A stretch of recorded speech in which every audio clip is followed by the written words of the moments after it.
my makeup on. Yeah. Hey, makeup over here. Okay, so today we're super excited to have with us a subscriber. I'd love to have you all here, but that's just not possible. So I randomly chose. I've never met this man before. That was a lie.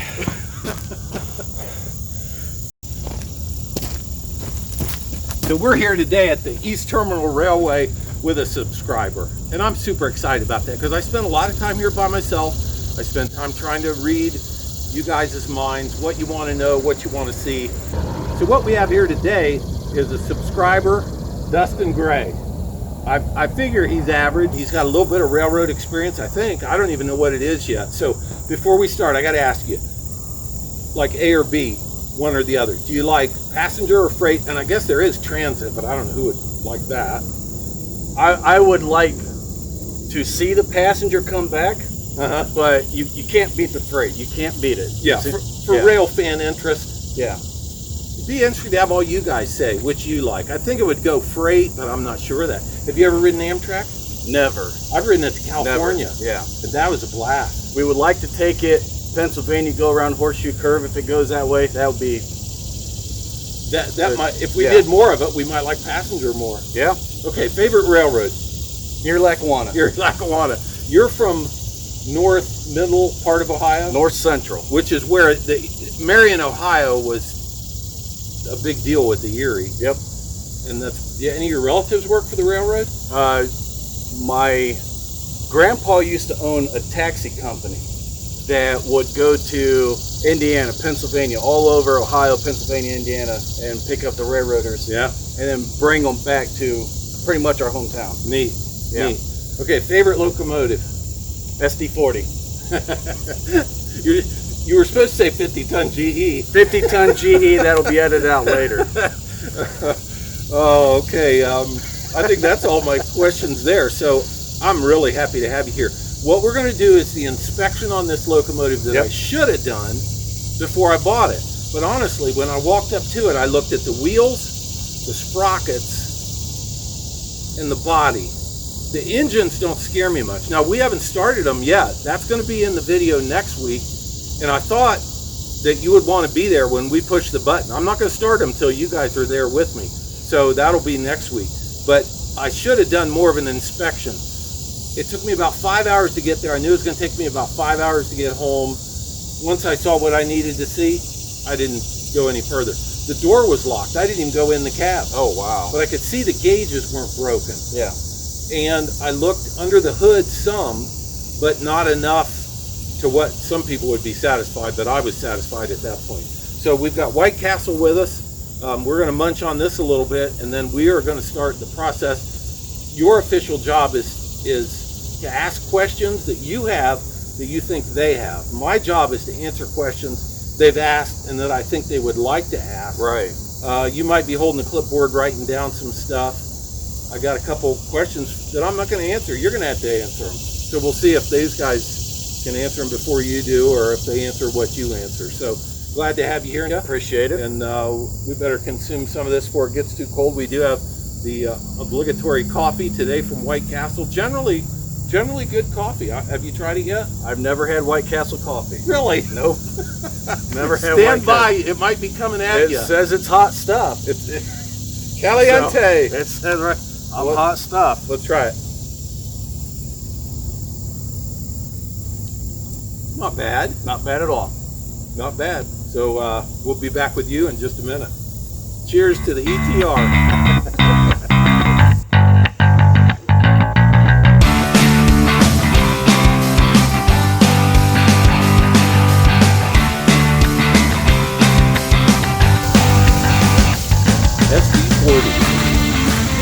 How old? Those are out of the 70s.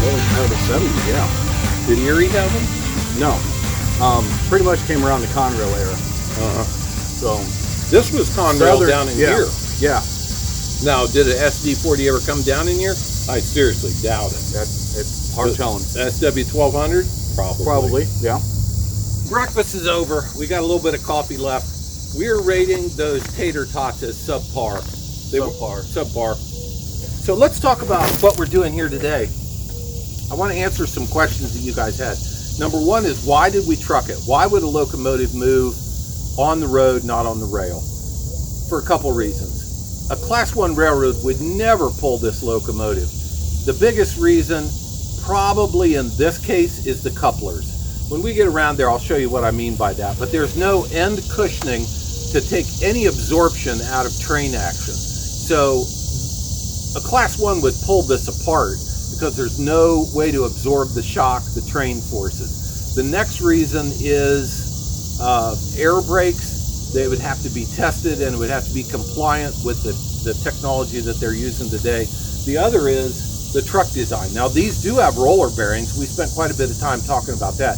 It's got roller bearings, but the chain drive, now when I mentioned chain drive, somebody said, well, then it's diesel mechanical, not diesel electric. That's not true. It's diesel electric. We'll get to that in a minute. There's one traction motor on the leading axle, on the following axle, and then there's chain that runs up to the front axle. So you'd have to take the chain off because the chain couldn't handle the speed of a Class 1. And you've also got to pull the pinion off the traction motor because it would overspeed the motor. So you'd have to work an awful lot on this to get it hauled on a Class 1. They wouldn't do it and it wouldn't be worth it. Did you see what we did? We rolled that up on, rolled it off. The thing is still fully assembled. We didn't take the pinions off, the traction motors. I didn't do anything to it. Dave went and got it just as it was, brought it here. The freight rate was a value because you don't need a crane on either end. Now, you can haul these on a flat car, but you have to pick it up, put it on the flat car, tie it down, have the railroad inspect it, pay for the freight. It sits in a railroad yard. Maybe people throw rocks at the windows. It comes here, you need a crane again. Believe me, the way we did it was far and away the best. So that video was really popular, rolling the locomotive up. How do you feel about following that video? Because that might be the best video ever. It's hard to follow greatness. Let's just put it that way. It's hard to follow greatness. Well, for me, it's hard to follow rolling a locomotive off and having it be that smooth. So we're going to start going over the locomotive. I'll try and remember questions you guys had. I'm going to ask Dustin what tools I would use on the inspection. That'll be next. Okay, Dustin, it's time you and I get this inspection on the road. My question for you is, of these tools, which 4 things would I have taken and do I want for this inspection today? Wow. I'm going to say these 4. What, you're going 1, 2? 1, 2, oh, 3, those 4. 4 right there. Yeah. Okay, well, I'll give you this one. Are we going to throw in the box? Let's say the box is a freebie. And I do want the hammer. And believe it or not, it's scrapers. Scrapers too, yeah. Yes, and I'll tell you why. Today, we're going to write down numbers for the engines. We're going to measure what we need for batteries. But some of these doors won't open. So we're going to spray them with knocker loose, loosen them up. The reason for that is the day we start this, which will be the video coming up in a week or so, I want every door open in case I have a problem. Right. I can get into it. Right. Can you imagine you got to reach the shut off, the engine's racing, and you got to open the door and the door won't open. Yeah. Or heaven forbid there's a fire behind there. Yeah. Now the scrapers, there's some grease in there that I'm going to deal with a little bit, but I also want to know, where did that grease come from? Why is that there? What's going on with it? And that kind of thing. So that's the knocker loose for the doors, hammer to tap the door handle, scraper to see what's going on with the grease. Hand rags are kind of a give me. So you're going to have that paper right there with you to write down numbers. We're going to look at these engines. Now, people have asked what kind of engines. These are old Cummins. So we're going to expose them, get some numbers off of them, and then we're going to do a complete walk around. We could kind of give you an idea of what we're looking at right now. This is the battery box. While I'm talking batteries, this locomotive is 32 volt DC. But have you ever seen the batteries in these? No. It's 4 8-volt batteries series together. can make 32 volts. Well, the 8-volt batteries are hard to come by, and they're expensive. They're about 800 bucks each now. Oh, wow. So what do you think if you need 32 volts? Here's the cheat.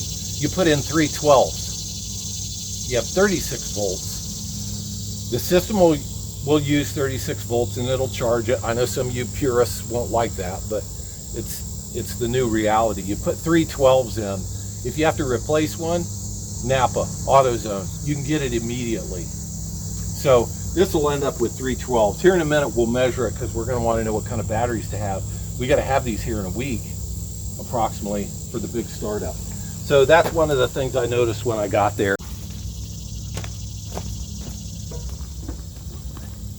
So this door is open. Now this one's bent. I got a friend that's got these handles, but see that? Oh, there it goes. So this is an example of where I'm going to want to put knocker loose on there. The day we go to start this up, I don't want to fight with these doors. There'll be other issues, no doubt. But if we can get these freed up, we're also going to be repainting this fairly soon, so I'm not worried that it's going to hurt the paint at all.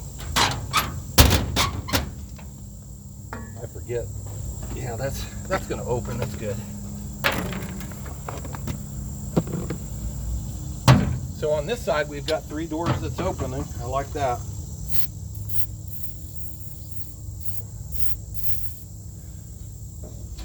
Yeah, that just needs bent out a little bit. My hand doesn't hardly go behind there. Now, while we're in here, let's look at this air compressor. This is a Gardner Denver. I know for a fact that this is a modern air compressor. It's 2-stage, so we're pumping air first in the big cylinder, low pressure. It goes over to the high pressure side, which is the smaller cylinder, and then out. And that's why you often see these after coolers on the outlet. This is not the stock compressor. This is a modification, probably by a friend of mine in Newark, Dennis Lavender at Western Star Rail. He makes this kit.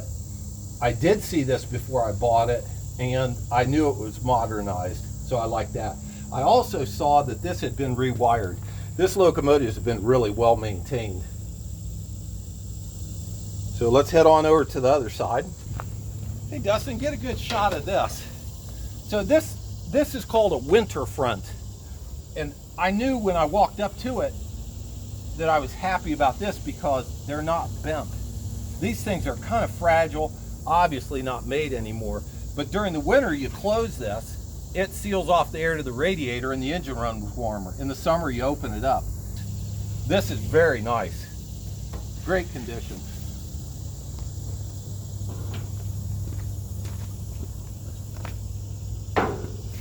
Okay, here we are, the business end. This is an HBI Cummins. That's old. That's out of the 50s and 60s. It doesn't scare me. I recognize that as being the old oil pump. This is a PT pump, which I think is an adaptation. I don't think this was the original pump on there. Again, I'm seeing new wiring. I like that. This alternator is obviously modern. This would have had a Lease Neville generator on it to charge the batteries. Instead, we've got an alternator, which is a good sign. So this is something that I don't really like. It's not that it's uncommon, but look how thick the grease/oil is on the bottom of the engine there. And that's some of what I'm curious about. I can tell already that's going to clean up really nice. We'll just take all that out of there. Not today while you're watching, but look at that. I mean, one person could just come over here with some coffee and the music of their choice and enjoy cleaning this and have that look so much better. So that doesn't startle me a lot. It's pretty common. The hammer was to tap on the ones that wouldn't move, but we haven't really got to one that won't move yet. Maybe it's that one. Okay, what I see here is this is an old style oil filter. That's the old sock. You know, it's soft, it's not a spin on. You take this canister off and replace the oil filter. They're probably still available. This fuel filter's a spin-on. That's modern, and I like that. Everything I see right here I like. This I don't so much like. Look how thick that is. And I just don't know the source. Why is that in there? Now, I've seen worse, but it's not that this stuff will burn. If you drop a match on this, it won't burn. But if you get a good electrical fire and the locomotive's got all kind of grease in there like this, then you've got a problem. You've got a fire that's hard to put out. So this will all need taken out of there. I don't see the source yet or why. This, I see a little bit of oil on, but I think it's dripping off the bottom of this, but you can't really tell till you clean it all up. So that's something that's going to have to happen in there. I like everything I see right here.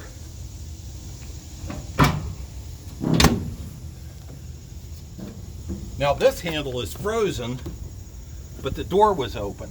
So that's where that hammer came in and why. Oh, it's broken.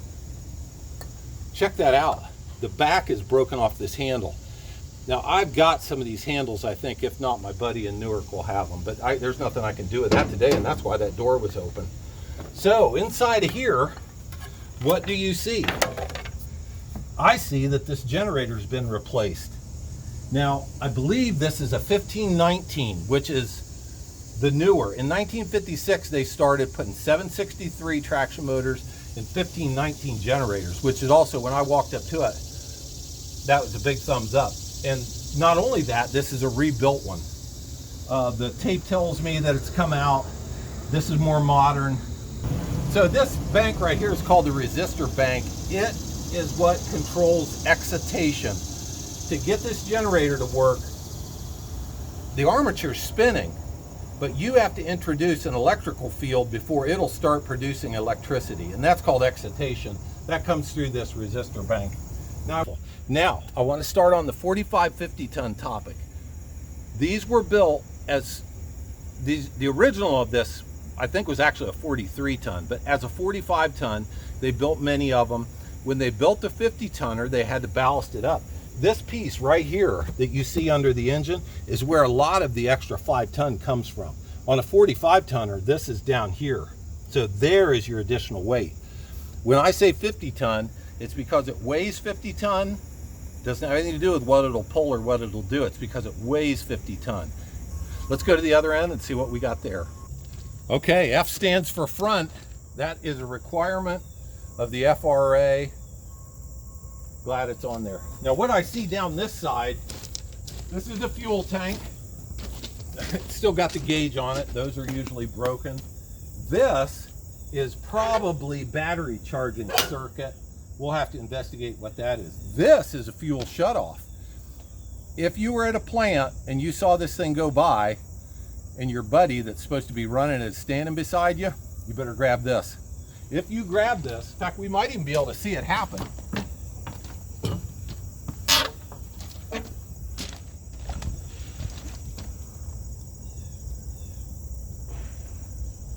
Well, there is some great video right there. It's me not knowing what I'm looking at. So when you pull this, it's on the other side. This shuts off the fuel line and will starve the engine. Now, if there's something down there, it's going to hit in the next 50 feet, maybe 50 yards, it's still going to hit it. But this thing wouldn't take off and head to Kokomo if you pull that. Here's something else I see. I like this. This was rebuilt by Multi-Service. That's an outfit in Pennsylvania that rebuilds these. It was rebuilt in 2016. There's the tag. These are great people too. I use them on rebuilds like this. And these are, this is 2018. This looks like it was apparently 2001. So this thing's been really well maintained. Now this, I don't like, but I've seen this quite a bit. This is just rust from up under. But believe me, all of this, I mean, it's just unheard of. I've never seen one with this little cab damage or cab rust. Now there's a little bit right there. Lest you think I'm just falling in love with this thing and wouldn't point out any blemish. There's a teeny little bit right there. But I mean, I've seen these where they were just so rusted out you were afraid to own them because it would be so much work. Okay, let's move on to this engine. Okay, stuff like this. Here's an old belt. I'm gonna have to, well, I'll pick that up later. Now this is kind of cool. This is a railroad spike made into a handle to open the fuel valve, which is, or not fuel valve, but fuel tank. So and this is brass, by the way, the cap. But there's what that's in there for, which even that I think that's just cool. That's pretty neat. These little nubbins on the deck are for traction, but they are heck on your knees.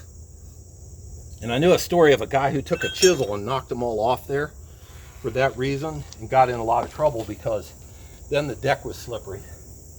But there is oil and water. This is really nasty.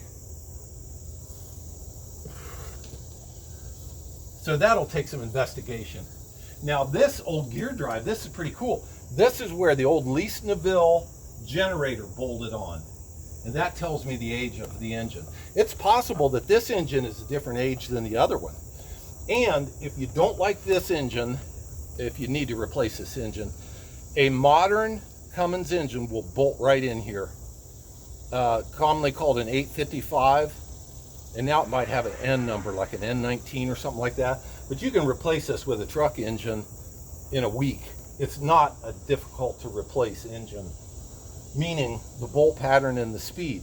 The problem with some old locomotives, like an 80-ton military, it had an L-head Cummins, which was vulnerable, it would break, but you couldn't replace it with a high-speed engine because it oversped the generator. So you needed to have a gear reducer to take a modern Cummins to rotate slow enough to make the old 80-tonner viable. This, you wouldn't have that problem. And if I had to replace these engines, absolutely it'd be Cummins, 6-cylinder Cummins.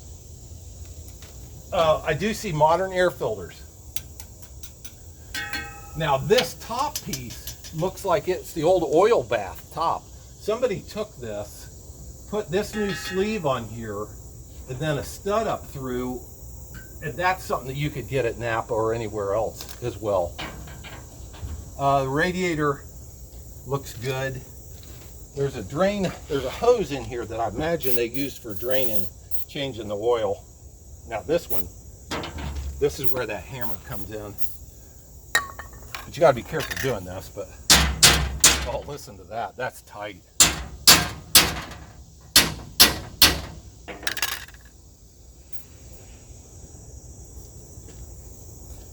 See what I mean? This is just good stuff to do before the day you start it.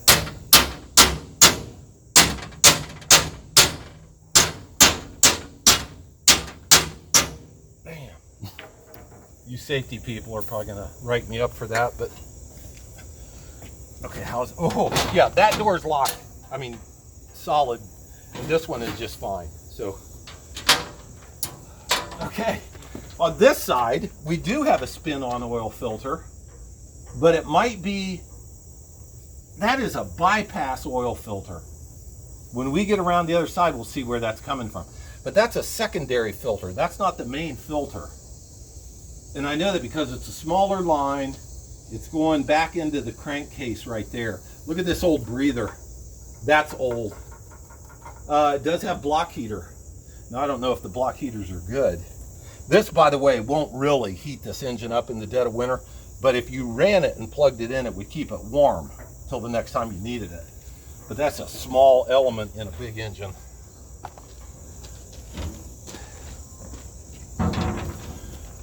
Okay, here we see that new air compressor. But it doesn't have the aftercooler like the other one did. Oh, this isn't two-stage. This will take some investigation. I think it's two-stage, but with a different aftercooler. Do you know what this is?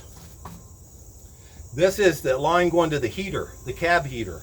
So they've thrown insulation around it to keep the pipe hotter on the way into the heater. This is the headlight resistor. Good condition.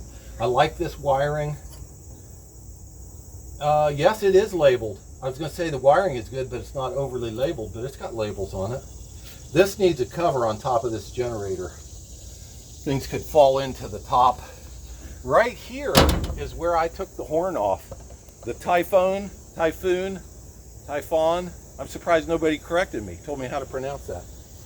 That's where it bolted and where it'll go back, I think, on special occasions. I heard you loud and clear. It's a valuable horn. Clean it, protect it, don't keep it on the locomotive. This I don't like. These are air wipers. They're powered by air. I mean, it's 60 years old. You know it's going to go shh. Shh. What did Brian say? He said shh. These just don't work very well. We're going to go inside. I see the horn whistle. Ooh, that's plexiglass. Well, I don't like plexiglass, but I know why people use it. So let's go around the other side, see what we get there. Now this thing is already bent where they've had trouble with this door. This might take heat. If I heat this back right here, it expands, it'll let go of the handle. They don't normally take heat.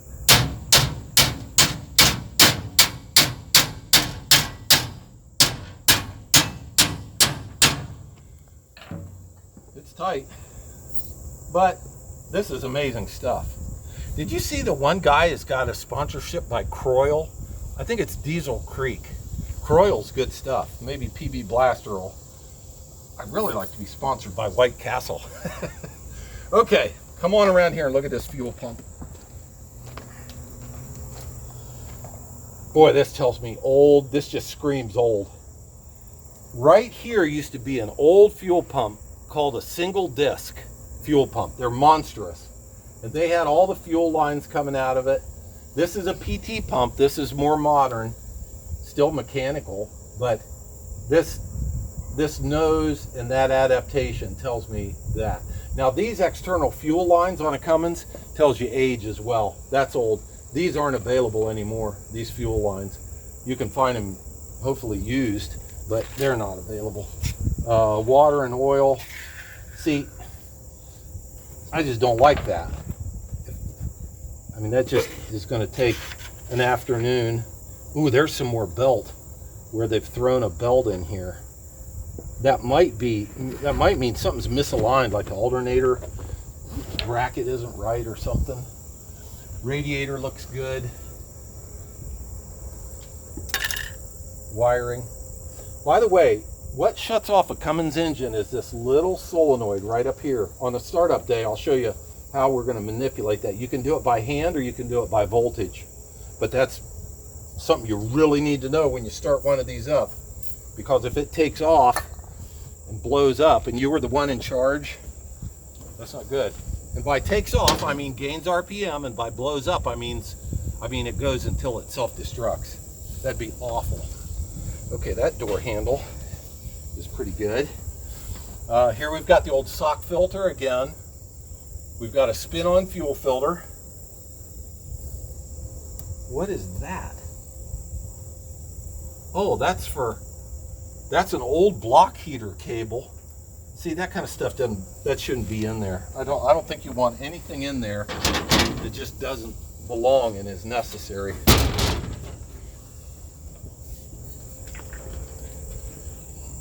Stick with us, people. We're about to go underneath the locomotive. We're almost done here. We're also going to go inside and see what's going on in there.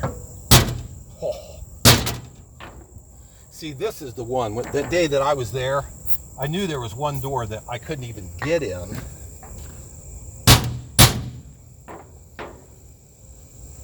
Who would buy a locomotive that they couldn't inspect? Well, see, that's what I mean. That's kind of frustrating. What I do see from here is this is all just amazingly solid. We did a locomotive recently where we had to cut this whole panel out right down to here. We replaced this whole corner because of rust. But can you hear that? That's what it would have sounded like in September of 1956. I can't believe this thing's in this good a condition. It's probably because, and a shout out to you guys for doing the research, Ohio Edison, if you can find a locomotive that's been owned by a utility, it's going to be well maintained and kept inside. And I think I see that as I look around. This, I'll have to come back and deal with later. I'm not going to take your time up, but that is tighter than a fill in the blank. I've heard some colorful remarks before about tighter than.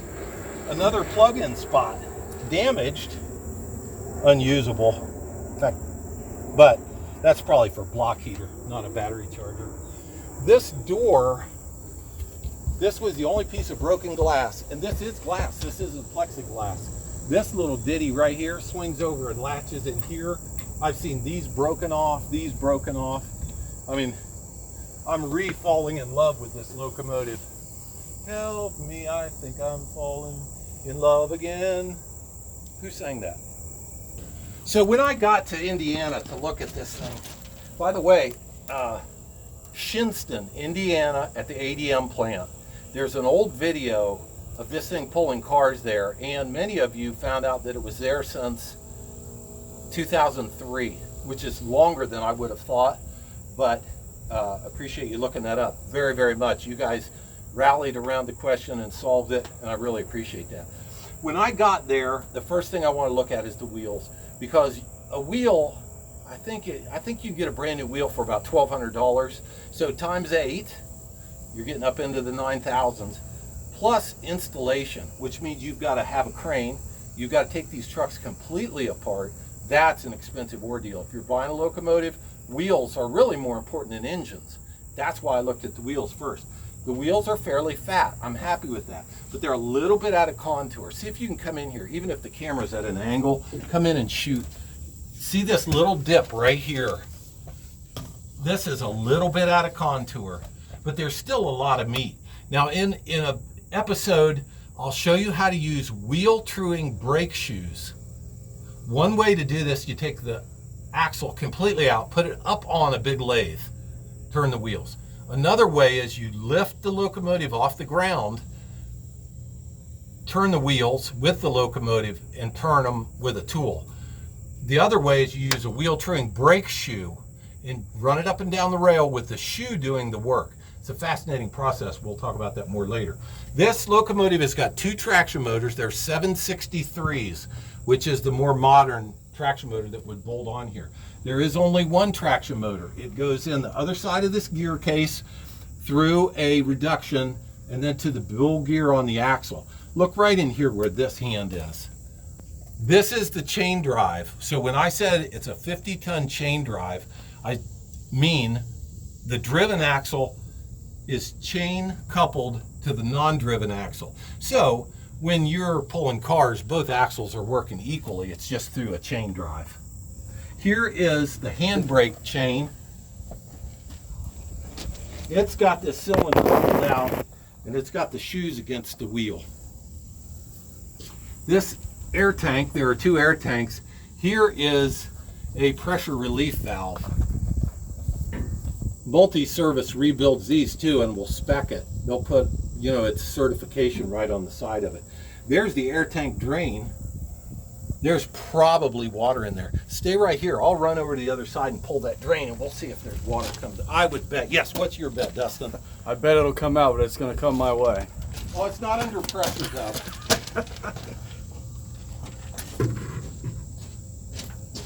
Now, if we'd been running it, it would be under pressure. Oh, this valve is all bent up. I might have a warranty claim on Dave the trucker. Oh, I can't do it. Good railroad executive always has a tape measure. So, we want 3 12-volt batteries.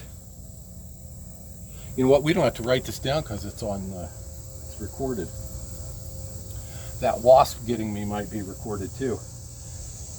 We're going to go 24-inch max depth.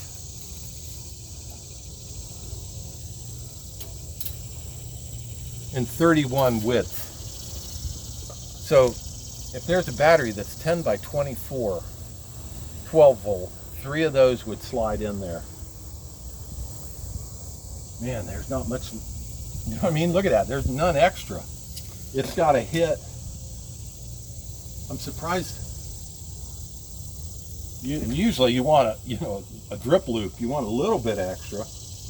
I'm glad these are in here and not hidden or stolen if we go with top post. Battery box, I swear these things, sometimes this is gone. It's completely rusted away. This is just amazing. I've never seen one this nice. Fuel gauge. Remember there was one on the other side. There's one right here as well. This is interesting. This is the gauge runs down in this pipe, this cylinder, and just senses where the level is right there. I think that was so you could see the fuel level from either side of the locomotive. Here's where you would fill it from this side. So you could fuel on either side, if that makes sense. Okay, that's pretty much the tour here. Next we're going to go up in the cab and look and see what's there.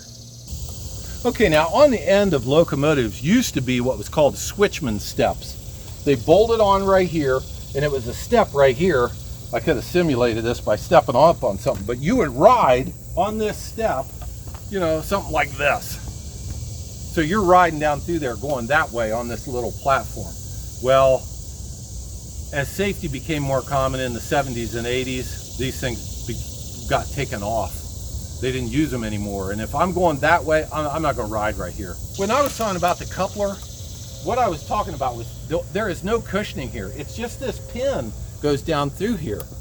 So every bit of force you put on the face of the coupler or that you pull on the jaw of the coupler, this pin right here is what holds it. Okay, let's go inside. That's what I was looking at. And I could see that the gauges weren't broken. It's got a K14 brake valve, and I was already happy. That was good enough. Here's your air wiper, but without a blade on it. I don't know why. The rain caps look good. If you keep water out of a diesel engine, I can guarantee you, no, I can't guarantee you, but you know what? 99 times out of 100 it'll start. So that was important to see. Okay, here we are. Seat, not impressive. Who cares? Look at that.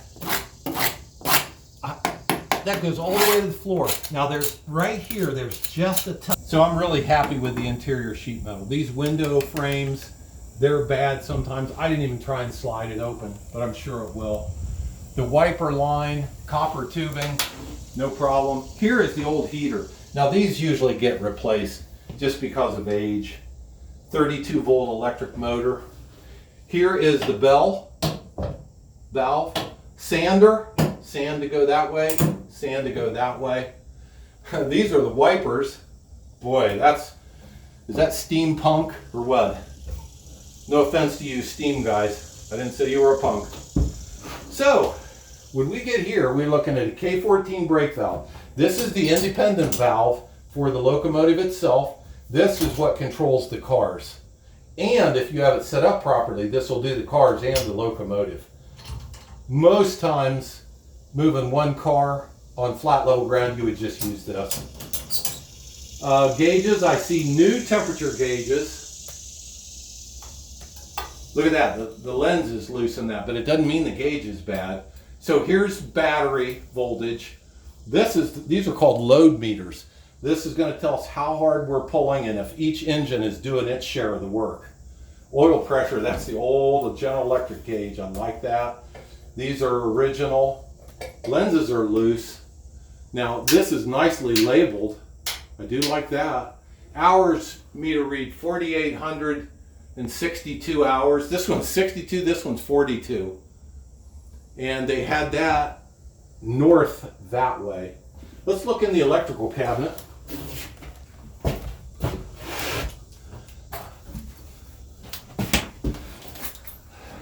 We're going to do a whole video on the electrics. So this is inspection. This is an explanation. New wiring, I like that a lot.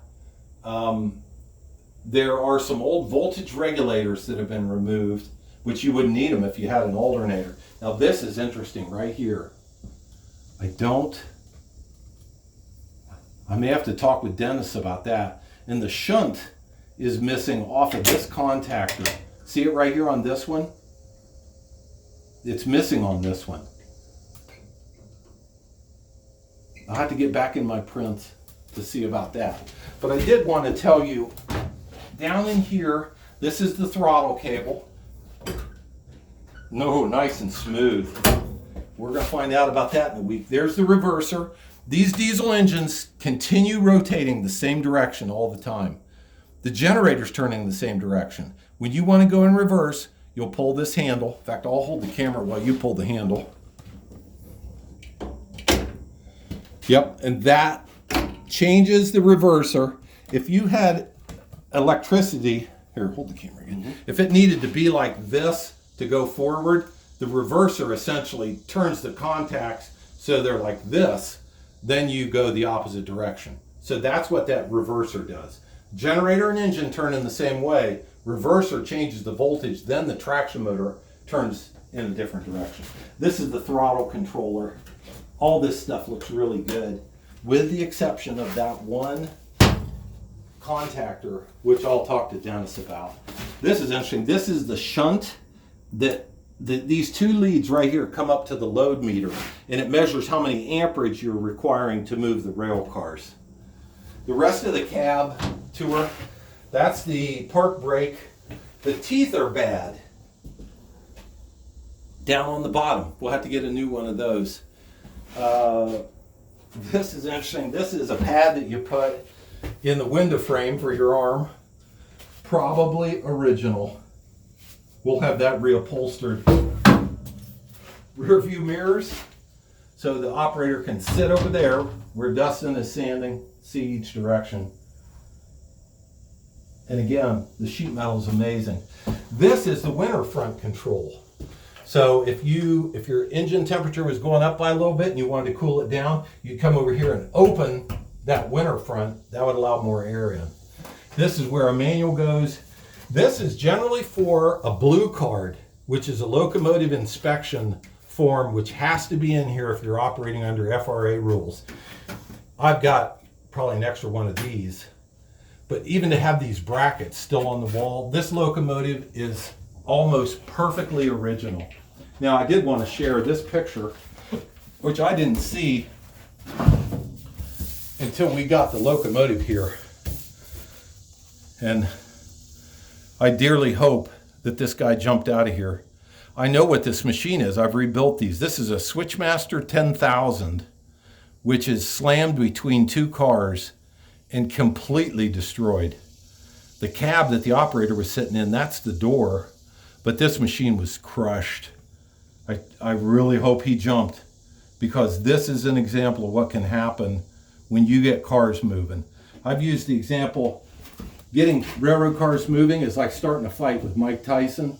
You may start something you can't stop, and you may wish you'd never started it. Be very, very careful when you move cars, because once they're rolling, the rolling momentum is an amazing force to be reckoned with. And if not calculated properly, you can put yourself at risk and tear some stuff up. So, other than maybe a little more view of the outside, we're done with the locomotive inspection and the view of it overall. I give it about a 9.8. You got to be viral, man. So this was a blast for me. It wouldn't have been so much fun if I looked this locomotive over and started second guessing. But as I look at it, and I know I said that, maybe you're getting tired of hearing me say it, I really do like it. It's in excellent condition. What was your impression? For as old as it is, the condition, like you said, the condition that it's in is, this locomotive is going to last you for a very long time. Yeah. Very long time. Not much damage, not much cracks. A lot of times along these seals, the welds, they break.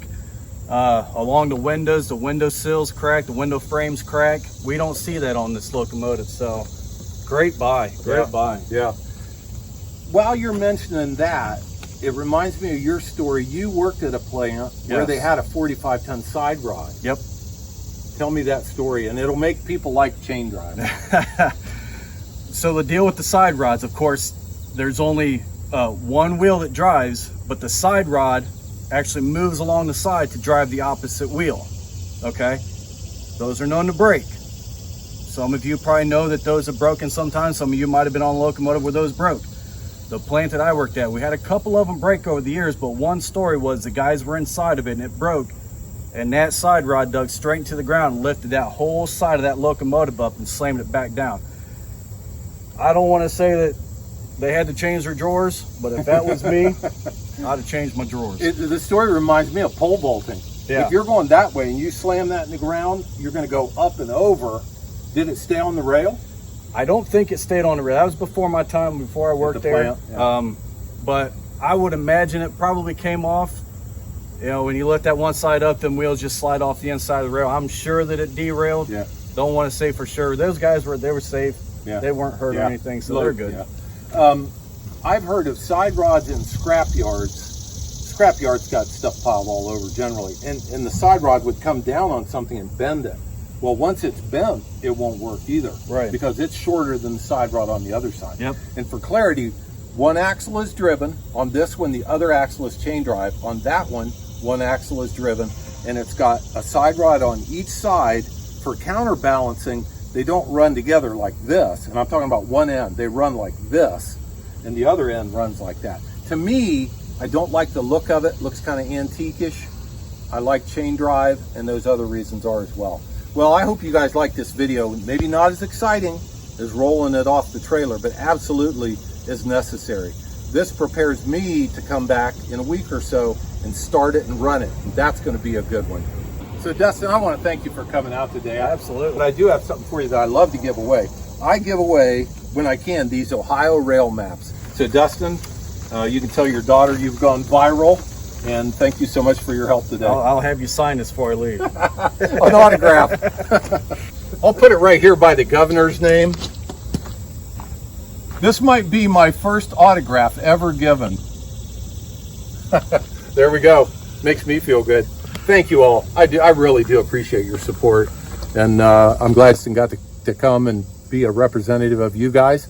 See you on Wednesday for a short, next weekend for hopefully the Will It Run video.